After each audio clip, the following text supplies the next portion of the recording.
Joyful வெற்றி சர்ச்சஸ்க்கு உங்கள் அன்புடன் வரவேற்கிறேன். இப்பொழுது சிஸ்டர் வனிஷா அவர்கள் வேதத்திலிருந்து ஒரு பகுதியை வாசிப்பார்கள். சங்கீதம் 148. அல்லேலூயா, வானங்களில் உள்ளவைகளே கர்த்தரை துதியுங்கள், உன்னதங்களில் அவரை துதியுங்கள். அவருடைய தூதர்களே நீங்கள் யாவரும் அவரை துதியுங்கள், அவருடைய சேனைகளே நீங்கள் யாவரும் அவரை துதியுங்கள். சூரிய சந்திரரே அவரை துதியுங்கள், பிரகாசமுள்ள சகல நட்சத்திரங்களே அவரை துதியுங்கள். வானாதி வானங்களே அவரை துதியுங்கள், ஆகாய மண்டலத்தின் மேலுள்ள தண்ணீர்களே அவரை துதியுங்கள்.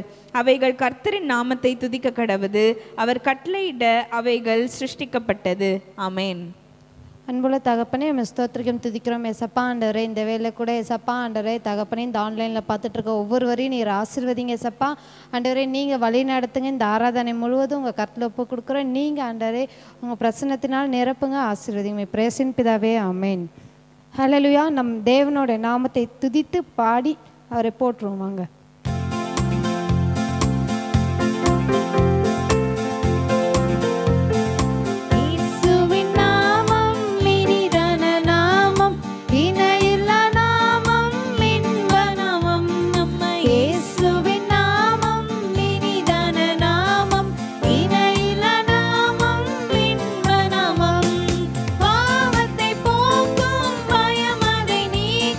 பரம சந்தோஷம்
நாமம் மேலான நாமம் ராஜா. ஆண்டவரே அப்பா, எத்தனையோ ஆண்டவரே நாமங்கள் உமக்கு இருக்கிறது தகப்பனே. ஆண்டவரே அப்பா, அத்தனை நாமங்களுக்கும் ஆண்டவரே அப்பா நீர் மாத்திரம் பார்த்திட தகப்பனே இசப்பா. ஆண்டவரே அப்பா, வானத்திலும் பூமியிலும் ஆண்டவரே அப்பா மேலான நாமம் ஆண்டவரே இசப்பா. ஆண்டவரே நீர் வானாதி வானவர் ஆண்டவரே அப்பா கர்த்தாவே, சர்வத்தையும் படைத்தவர், சர்வ சிருஷ்டிகர் ராஜா. ஆண்டவரே அப்பா, எத்தனையோ நாமங்கள் உமக்கு உண்டு தகப்பனே. உம்மை நன்றியோடு துதிக்கிறோம் ஏசப்பா. ஆண்டவரே அப்பா கர்த்தாவே, எல்லா மகிமையும் எல்லா கனமும் ஆண்டவரே அப்பா உமக்கு மாத்திரம் நாங்கள் செலுத்துகிறோம் தகப்பனே. ஆண்டவரே நீர் என்றென்றைக்கும் எந்திருப்பீராக. ஆண்டவரே நீர் என்றென்றைக்கும் மகிமைப்படுவீராக ராஜா. உம்மை நன்றியோடு துதிக்கிறோம், உம்மை ஆராதிக்கிறோம். நன்றி ஆண்டவரே.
ஆண்டவரே அப்பா எல்லா மகிமையும் உமக்கு நாங்கள் செலுத்துகிறோம் ராஜா.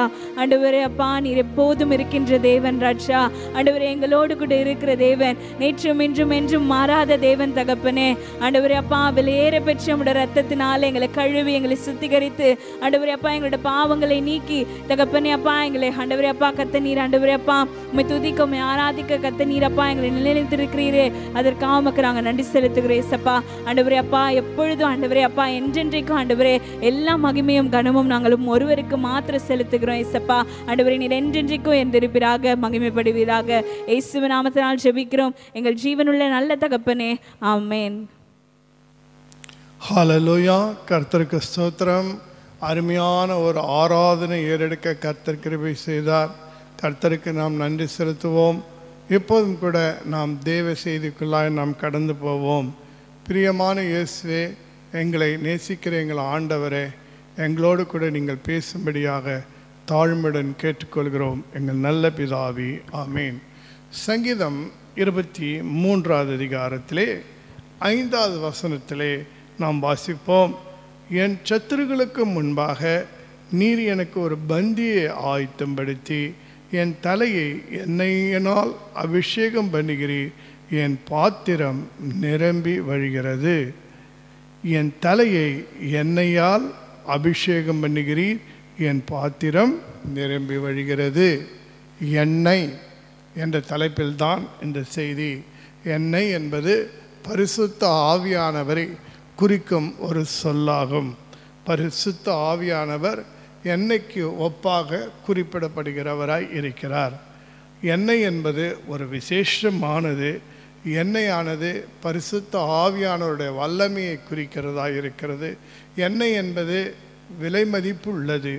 இப்படிப்பட்ட எண்ணெய் கர்த்தருடைய கரத்தில் இருக்கிறது.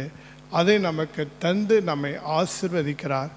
அது செழிப்பை குறிக்கிற ஒரு சொல்லாய் இருக்கிறது. தேவன் நமக்கு செழிப்பை கொடுக்கும் தேவனாய் இருக்கிறார். ஆகினால தான் தாவீது என்ற அரசன் ஜெபிக்கிறார், என் தலையை எண்ணெயினால் அபிஷேகம் பண்ணுகிறீர் என்று சொல்லி.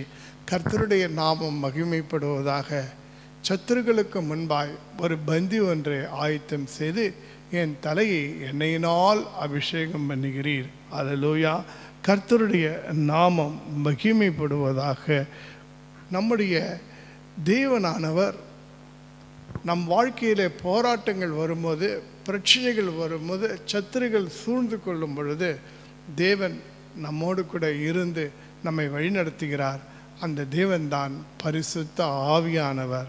நமக்கு போராட்டங்கள் நிறைந்த இந்த உலகிலே நாம் ஜெயிக்கும்படியாய், மேற்கொள்ளும்படியாய் அந்த பரிசுத்த ஆவி என்ற எண்ணெய், அந்த எண்ணெய்க்கு ஒப்பிட்டு சொல்லப்பட்ட அந்த பரிசுத்த ஆவியானவரை நமக்கு தந்து நம்மை தேவன் ஆசீர்வதிக்கிறார்.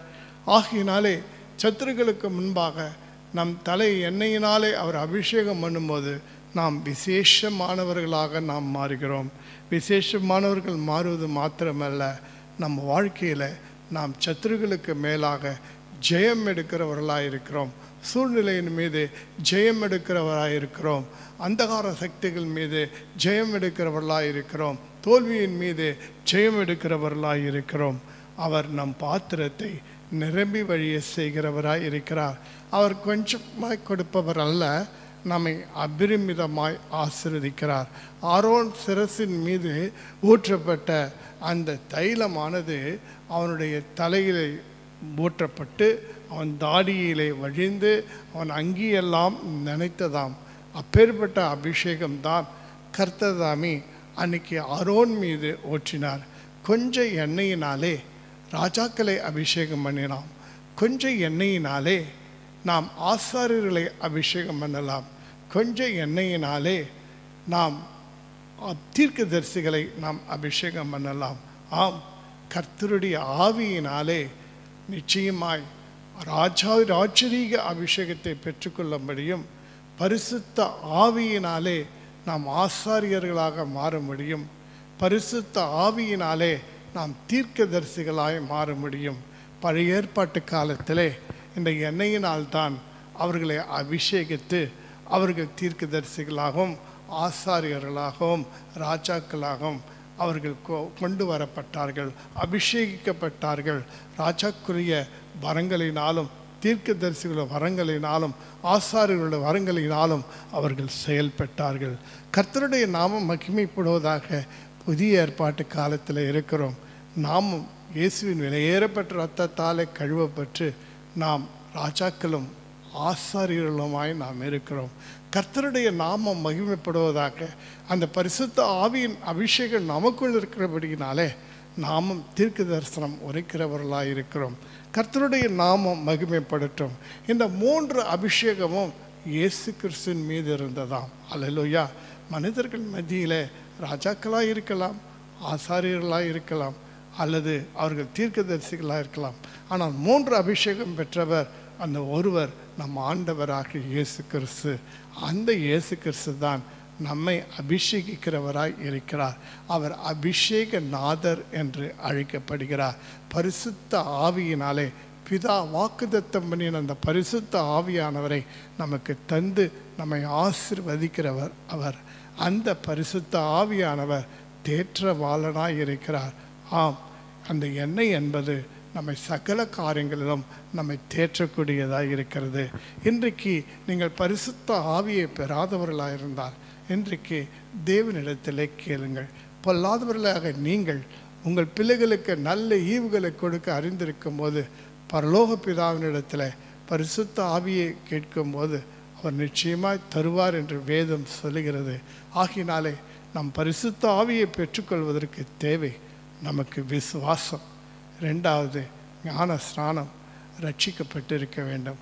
நம் 3 காரியங்கள் இருந்தால் போதும். பரிசுத்த ஆவியானவர் உங்கள் மேல் இறங்கி வந்து உங்களை வல்லமையாய் தேவன் பயன்படுத்துவார். இந்த பரிசுத்த ஆவியினாலே இந்த எண்ணெய் என்று சொல்லுகிற ஆவியின், இந்த எண்ணெய் என்று குறிப்பிடப்படுகிற அல்லது ஒப்பிட்டு சொல்லப்படுகிற இந்த பரிசுத்த ஆவியானவரை நமக்கு வாழ்க்கையில் எந்த விதத்தில் நமக்கு ஆசீர்வாதமாய் இருக்கிறார் என்று நாம் பார்த்தோம் என்று சொன்னால், லூக்கா 10வது அதிகாரத்தில் நீங்கள் வாசிக்கும் போது நல்ல சமாரியன் கதையை நாம் வாசிக்கிறோம்.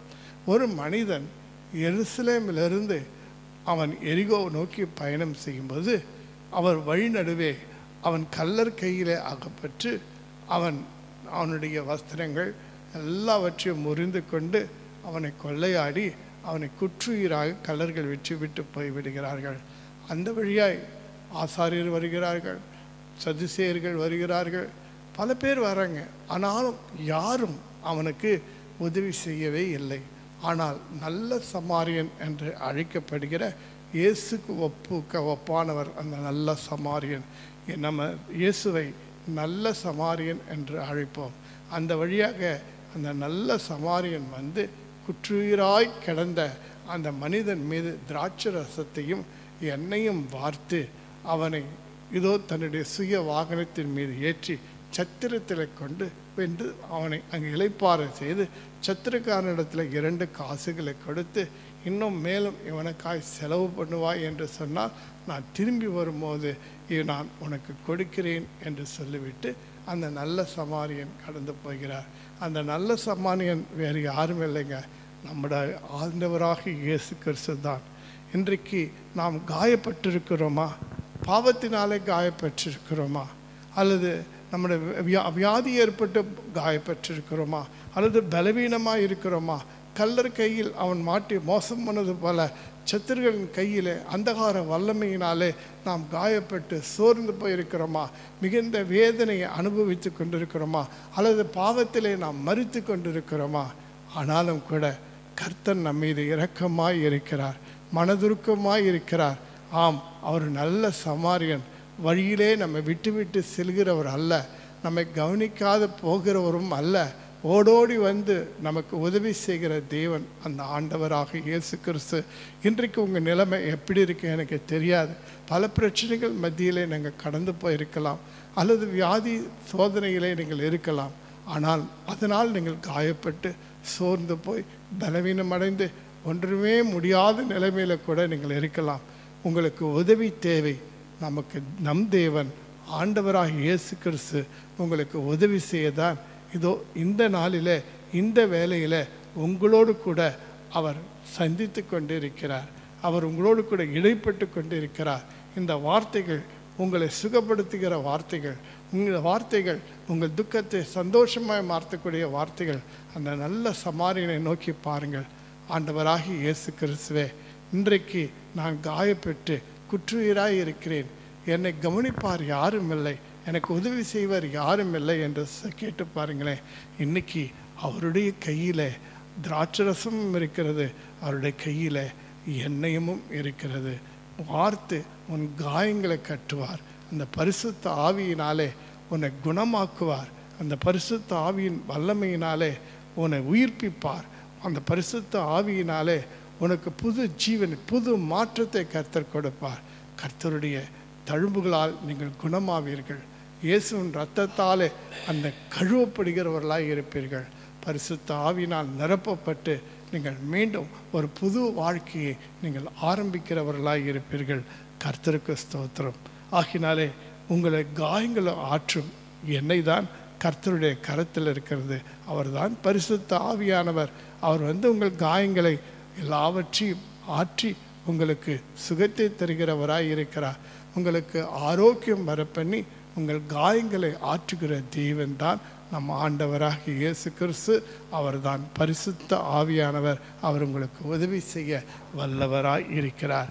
இரண்டாவது காரியம், எண்ணெய் என்பது அற்புதத்தை கொண்டு வரும் ஒரு சம்பவத்தை நாம் வாசிக்கிறோம். எலிசாவின் காலத்திலே 2 ராஜாக்கள் புஸ்தகத்திலே 4வது அதிகாரத்திலே வாசிக்கும் போது, தீர்க்கதரிசி புத்திரரில் ஒருவனுடைய மனைவி, அவன் விதவையாய் இருக்கிறாள். அவன் கணவன் உயிரோடு கூட இருக்கும் பொழுது கடன் வாங்கி சென்று விடுகிறார். இப்போது கடன்காரன் வந்து அவளுடைய பிள்ளைகளை அடிமையாய் கொள்ள வருகிறான். அப்பொழுது அந்த தீர்க்கதரிசி புத்திரி, அந்த விதவையானவள், இதோ அவள் ஓடோடி எலிசாவின் இடத்துல வந்து அவள் கண்ணீர் விட்டு சம்பவத்தை சொல்லும்போது எலியா கேட்கிறான், உன்னிடத்தில் என்ன இருக்கிறது என்று. ஒரு குடம் எண்ணெய் மாத்திரம் இருக்கிறது என்று சொல்லுகிறார்.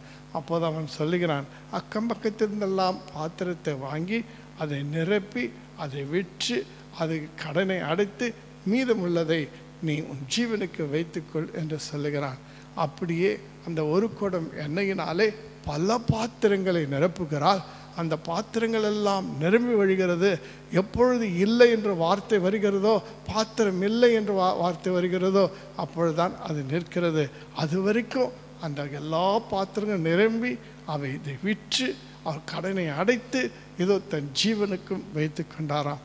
பார்த்தீர்களா? பரிசுத்த ஆவியான உங்களிடத்தில் வருவார் என்றால், கர்த்தருடைய கிருபையும் வல்லமையும் உங்களிடத்தில் வரும் என்றால், கர்த்தருடைய கரம் உங்களிடத்தில் வரும் என்றால், கர்த்தருடைய கரத்திலிருந்து எண்ணெய் வரும் என்றால், நிச்சயமாக உங்கள் வாழ்க்கையில் அற்புதம் நடக்கும். இன்றைக்கு ஒரு அற்புதத்துக்காக எதிர்பார்த்து கொண்டிருக்கிறீர்களோ, கடன் பிரச்சனையினாலே சுதந்திருக்கிறீர்களோ, என் மகளுக்கு திருமணமாகவில்லை என்று சொல்லி காத்திருக்கிறீர்களோ, அல்லது படிப்பிற்கு நான் என்ன செய்ய போகிறேன் என்று சொல்லி நீங்கள் சிந்தித்து கொண்டிருக்கிறீர்களோ, அல்லது உங்கள் எதிர்காலத்தை குறித்த ஒரு கவலை இருக்கிறதோ, அல்லது வேலை கிடைக்கவில்லையே என்று சொல்லி துன்பத்தோடு கூட இருக்கிறீர்களோ, அது வீடு கட்ட ஆரம்பித்து வீடு கட்ட முடியாமல் போய்விட்டதோ, இது மாதிரி பல காரியங்கள் உங்கள் வாழ்க்கையில் இருக்கலாம். ஆனால் கர்த்தரை நோக்கி பாருங்கள். அவர் கையில் எண்ணெய் இருக்கிறது. அந்த எண்ணெய் அது என்ன செய்யும்? உங்கள் வாழ்க்கையில் அற்புதத்தை கொண்டு வரும். அந்த பரிசுத்த ஆவியானவர் உங்களுக்கு அற்புதத்தை செய்ய வல்லவராய் இருக்கிறார். இயேசுவின் வாழ்க்கையில் அற்புதத்தை செய்வார். அற்புதத்தை எதிர்பாருங்கள். இயேசுவே, ஒரு அற்புதம் என் வாழ்க்கையில் இன்றைக்கு செய்யுங்கப்பா என்று சொல்லுங்கள். நிச்சயமாய் அந்த விதவையின் ஸ்திரீயின் வீட்டில் அந்த பாத்திரங்களெல்லாம் நிரம்பி அவள் கடனெல்லாம் ஒழிந்தது போல, அவளுக்கு ஜீவனுக்கு தேவையான சந்தித்தது போல, தேவன் உன் பிரச்சனையை நீக்கி உன் தேவைகளை சந்தித்து உன்னை மகிழ செய்கிற தேவனாயிருக்கிறார். சந்தோஷப்பட வைக்கிறவராயிருக்கிறார். உன் துக்கத்தை மாற்றுகிறவராய் இருக்கிறார். கர்த்தருடைய நாமம் மகிமைப்படுவதாக. 3வது ஒரு காரியம் நாம் வாசிக்கிறோம். அதுதான் எண்ணெய். எண்ணெய் என்ன செய்யும்? எண்ணெய் பிரகாசிக்க செய்யும். ஒரு விளக்கு பிரகாசிக்க வேண்டும் என்று சொன்னால் அதில் எண்ணெயை ஊற்ற வேண்டும்.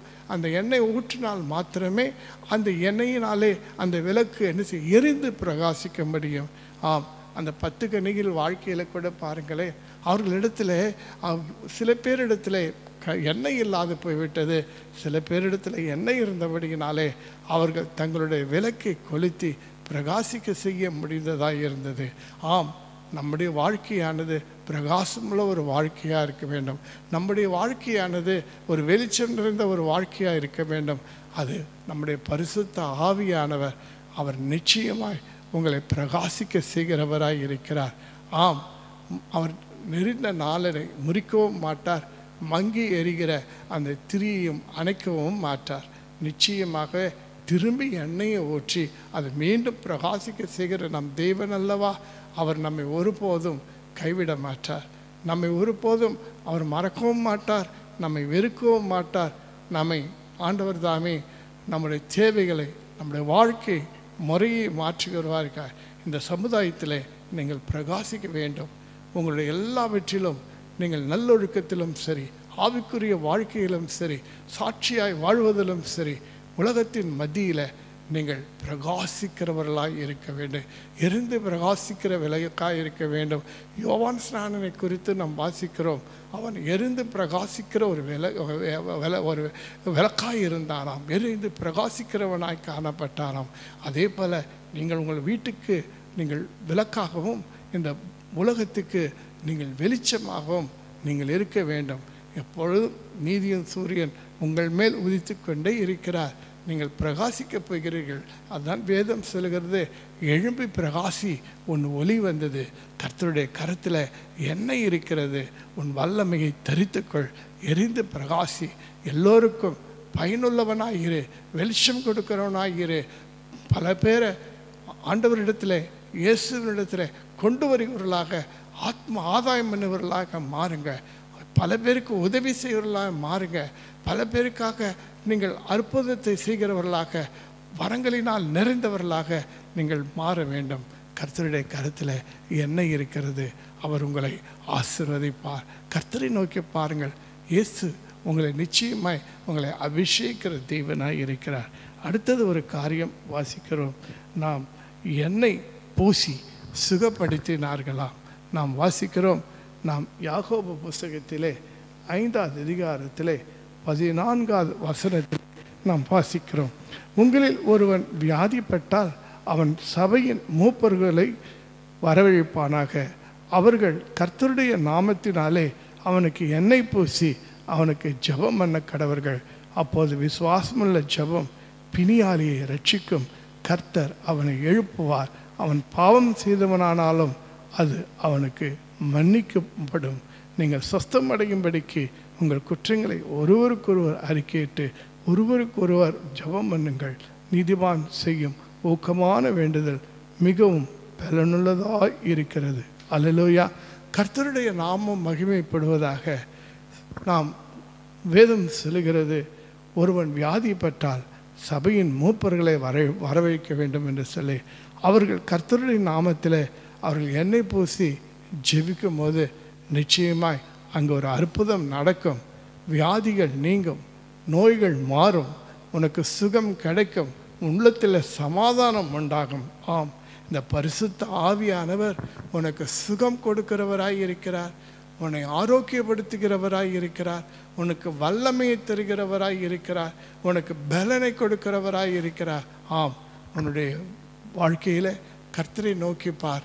ஆண்டவராகிய இயேசுவினுடைய கரத்தில் எண்ணெய் இருக்கிறது. நிச்சயமாய் அவர் உங்களிடத்தில் அந்த எண்ணெயை உங்கள் மீது பூசி உங்களுக்கு சுகம் கொடுக்கும் ஒரு நல்ல தேவனாய் இருக்கிறார். கர்த்தருடைய நாமம் மகிமைப்படுவதாக. எண்ணெய் குறித்து நாம் சொல்லிக்கொண்டே போகலாம்.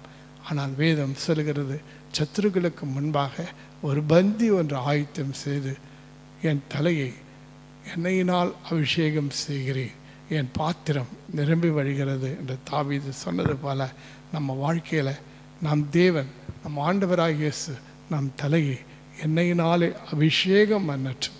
சத்துருக்கள் போராட்டத்திலிருந்து நாம் தலை நிமிர்ந்து நாம் நிற்கும்படியாக, சத்துருக்கள் மீது ஜெயம் கொடுக்கும்படியாக நாம் ஆண்டவரை நோக்கி பார்ப்போம். சத்துருவை நாம் ஜெயம் எடுப்போம். ஆண்டவர் பரிசுத்த ஆவியின் வல்லமையை, பரிசுத்த ஆவியின் அபிஷேகத்தை தேவன் தந்து நம்மை ஆசீர்வதிப்பார். அந்த பரிசுத்த ஆவியானவர் என்ற எண்ணெய் உன் காயங்களை ஆற்றக்கூடியதாய் இருக்கிறது. ஆம், நீ எந்த விதத்திலும் உள்ளான மனதிலே காயப்பட்டு போய் இருக்கிறாயா? மிகுந்த வேதனையோடு அனுபவித்து கொண்டிருக்கிறாயா? நீ வெட்கப்பட்டதுனாலே நீ அழுது கொண்டிருக்கிறாயா? பயப்படாதே. கர்த்தர் தாமே உன் வெட்கத்துக்கு பதிலாக ரெண்டத்தனையான நன்மைகளை தருவார். உன் லட்சிக்கு பதிலாக தேவன் சந்தோஷத்தை தருவார். உன் காயங்களை கட்டி அவர் ஆரோக்கியம் வர பண்ணுகிறவராய் இருக்கிறார். கர்த்தரை நோக்கி பாருங்கள், உங்கள் காயங்களை ஆற்றுகிற தேவனாய் இருக்கிறார். மூன்றாவது, அந்த எண்ணெய் உங்கள் வாழ்க்கையிலே அற்புதத்தை செய்யும். திருமணமாகவில்லையா உன் மகனுக்கு நிச்சயமாக நடக்கும். பாதி வீடு கட்டிவிட்டு அப்படியே நிறுத்திவிட்டு இருக்கிறாயா? நிச்சயமாக முழுமையாக வீடை நீ கட்டி முடிப்பாய். இன்னும் வேலை கிடைக்கவில்லையா? நிச்சயமாக உனக்கு வேலை கிடைக்கும். இது போல் பல காரியங்கள் இருக்கிறது. உன் கணவன் ரட்சிக்கப்படவில்லையா? அல்லது உன் மனைவி ரட்சிக்கப்படவில்லையா? உன் பிள்ளைகள் ரட்சிக்கப்படவில்லையா? கர்த்தர் ஒரு அற்புதத்தை செய்வார். பரிசுத்த ஆவியை கொண்டு அவர் உன் வாழ்க்கையில் கிரியை செய்யும் போது அற்புதம் நடக்கும். உன் வாழ்க்கையில் விசுவாசத்தோடு இயேசு கிறிஸ்துவை நோக்கிப்பார். அவர் கரத்தில் எண்ணெய் இருக்கிறது. அதனாலே உன் வாழ்க்கையில் மாறுதல்கள் ஏற்பட போகிறது. கர்த்தர் தாமே அடுத்தது நம்ம வாசிக்கிறோம், நீ மங்கி இருப்பது தேவ சித்தம் அல்ல, நீ இருளாய் இருப்பதும் தேவ சித்தம் அல்ல. அவருடைய மகனும் மகளுமாகிய நீ இதோ எழுந்து பிரகாசிக்க வேண்டும் என்று அவர் விரும்புகிறார். நீங்கள் வீட்டுக்கு விளக்காகவும் நீங்கள் இந்த பூமிக்கு இந்த உலகத்துக்கு வெளிச்சமாகவும் நீங்கள் இருக்க வேண்டும் என்று விரும்புகிறார்.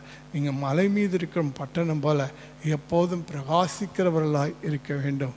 மோசையின் முகம் பிரகாசித்ததாம். அல்லேலூயா. சேவானுடைய முகம் பிரகாசித்ததாம்.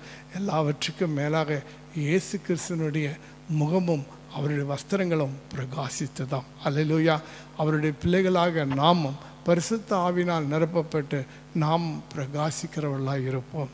கடைசியில் இந்த அபிஷேகமானது நம்ம வாழ்க்கையில் சுகத்தை கொடுக்கும், பிணியாளிகளை ரட்சிக்கும், வல்லமையை கொண்டு வரும். ஆகினாலே கர்த்தரை நோக்கி பார்ப்போமா? உங்களுடைய பிள்ளைகள் எல்லாம் ஒலிவ மர கன்றுகள் என்று அழைக்கப்படுகிறார்கள். அந்த ஒலிவரம் கன்றுகளிலிருந்து ஒலிவ எண்ணெய் வரும். அல்லேலூயா. அந்த ஒலிவ எண்ணெயை தான் ஆசாரிப்பு கூடாரத்தில் அந்த பரிசுத்த ஸ்தலத்தில் அந்த விளக்கு ஏற்றுவதற்கு 24 மணி நேரமும் ஏற்றுவதற்கு பயன்படுத்தினார்களாம். அவ்வளோ விசேஷமான அந்த ஒலிவ எண்ணெயை உங்கள் பிள்ளைகளுக்குள்ளே கர்த்தர் வைப்பார். உங்கள் பிள்ளைகளும் பரிசுத்த ஆவியினாலே அபிஷேகிக்கப்பட்டு கர்த்தரை மகிமைப்படுத்துகிறவர்களாக இருப்பார்கள். அவர்களும் உங்கள் பந்தியை சுற்றி இருப்பார்கள். அல்லேலூயா. இந்த பந்தி இது உங்களுக்கு ஆசீர்வாதமும் உங்களுக்கு மகிமை நிறைந்ததாக இருக்க போகிறது. கர்த்தருடைய நாமம் மகிமைப்படுவதாக. நாம் கர்த்தரை நோக்கி பார்ப்போம். அன்புள்ள இயேசுவே, இந்த காணொலியை காண்கின்ற ஒவ்வொரு மீதும் ஆண்டவரே, இயக்கத்தோடு இருக்கிற எதிர்பார்தலோடு கூட இருக்கிற வாழ்க்கையில் பரிசுத்த ஆவியானவரே நீ இறங்கி வாரும். எண்ணெயை ஊற்றும் இயேசு கிறிஸ்துவர்கள் மேலே உங்களை அபிஷேகம் வாழ்க்கையை மாற்றும், மகிமைப்படுத்தும். அப்பா, இயேசு கிறிஸ்துவ நாமத்தில் ஜெபிக்கிறேன், இவர்களை ஆசீர்வதிக்கிறேன் எங்கள் நல்ல பிதாவே, ஆமீன். காணிக்கை கொடுக்கிற பிள்ளைகளுக்காக ஜெபம் பண்ணுவோம். காணிக்கை கொடுக்கிற ஒவ்வொரு பிள்ளைகளும் கர்த்தர் அபரிமிதமாய் ஆசீர்வதிப்பீராக. ஆரம்பம் முதல் முடிவு வரைக்கும் எங்களை வழிநடத்தின தேவனுக்கு கோடி கோடி ஸ்தோத்திரம். என் ஆத்மாவே கர்த்தரை ஸ்தோத்ரி, என் முழு உள்ளமே அவர் பரிசுத்த நாமத்தை ஸ்தோத்ரி. என் ஆத்மாவே கர்த்தரை ஸ்தோத்ரி, கர்த்தர் செய்த சகல உபகாரங்கள் மறவாதே. ஆமீன். கர்த்தராகிய இயேசு கிறிஸ்துவின் கிருபையும் பிதாவாக தேவனுடைய அன்பும் பரிசுத்த ஆவியின் அன்யோன்ய ஐக்கியம் சந்தோஷமும் ஆரிக்கலாம் நம் அனைவரோடு கூட இருப்பதாக. ஆமீன். ஆமீன். God bless you all.